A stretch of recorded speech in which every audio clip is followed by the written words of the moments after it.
ส่งเพลงนี้มา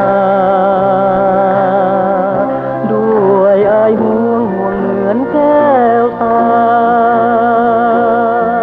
อายปรารถนาเพียงน้องผู้เดียว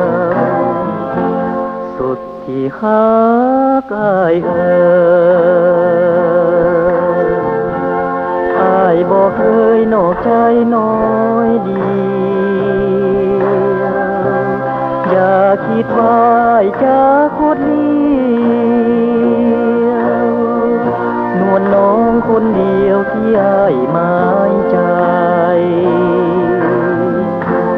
เมื่อน้องได้ฟังเพลงนี้ดังอยู่แห่งหนใดน้องอย่าสงสัยคือเสียงอ้ายควรหาน้องนาคิดถึงน้องวันเพ็ญ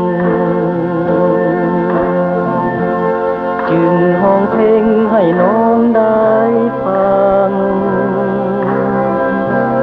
ลมจงช่วยพาเสียงเพลงดังไปบอกกับนางว่าข้ารัก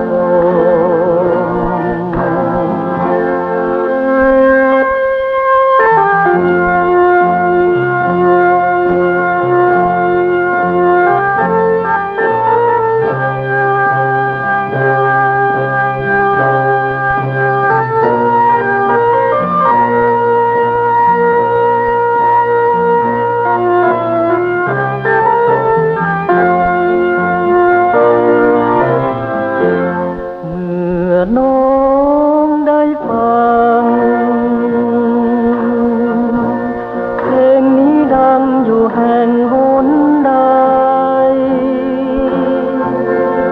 น้องอย่าสงสัยคือเสียงอ้ายควรหาน้องนาคิดถึงน้องวันเพ็ญจึงห้องเพลงให้น้องได้ฟังลมจงช่วยพาเสียงเพลงดั